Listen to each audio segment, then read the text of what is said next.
Slick back.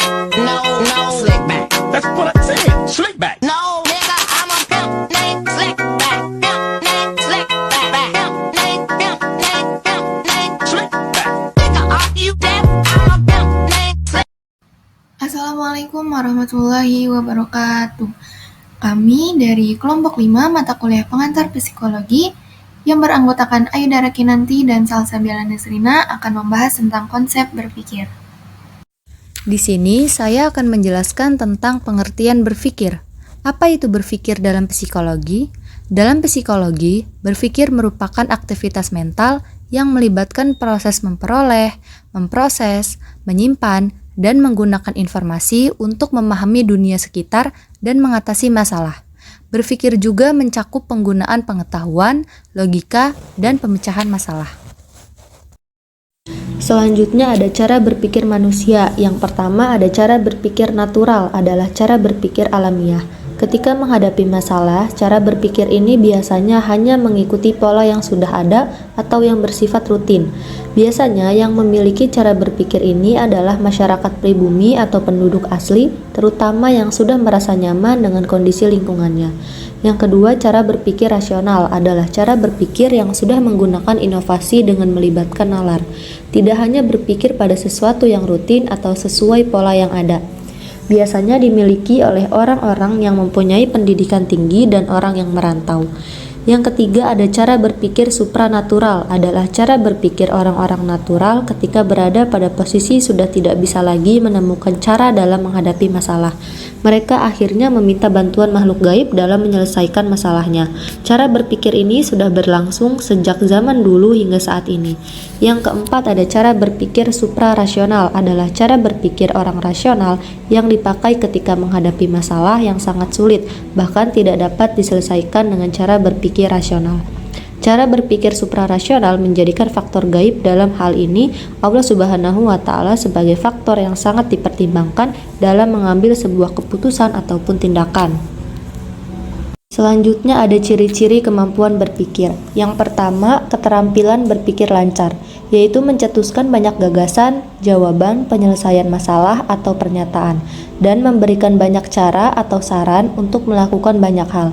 Yang kedua ada keterampilan berpikir luas atau fleksibel, yaitu menghasilkan gagasan, jawaban, atau pertanyaan yang bervariasi, dapat melihat suatu masalah dari sudut pandang yang berbeda, dan mencari banyak alternatif atau arah yang berbeda-beda.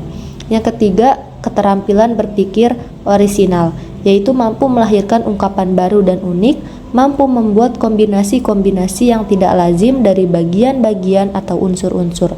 Yang keempat, keterampilan berpikir merinci, yaitu mampu memperkaya dan mengembangkan gagasan atau produk, serta menambah atau merinci detail-detail dari suatu objek, gagasan, atau situasi sehingga jadi lebih menarik.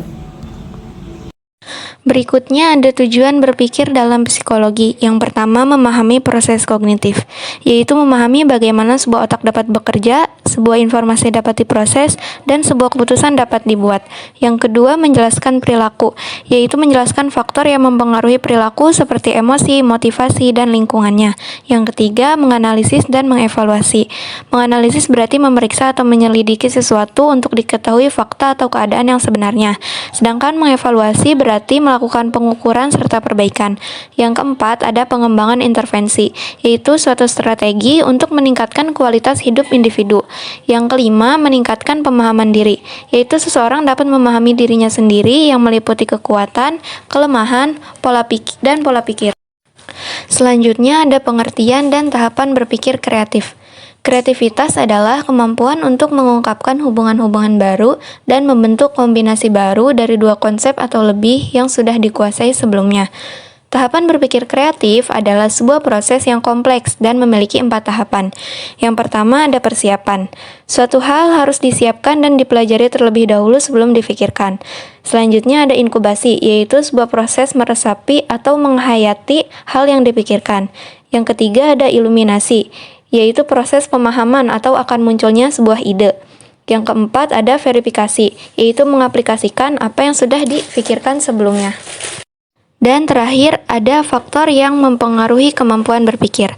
Pertama, ada kemampuan kognitif, yaitu kecerdasan di atas rata-rata. Yang kedua, ada sikap yang terbuka, yaitu wawasan yang luas dan mau menerima kritikan. Dan yang ketiga, sikap yang bebas, yaitu percaya diri dan tidak terikat. Selain dari ketiga faktor itu, ada beberapa faktor yang mempengaruhi berpikir kreatif lain diantaranya lingkungan tempat di mana setiap individu berada, pendidikan yang ditekuni, pengalaman hidup yang beragam, motivasi atau dorongan, kesempatan untuk bereksperimen, dan pastinya memiliki waktu yang luang.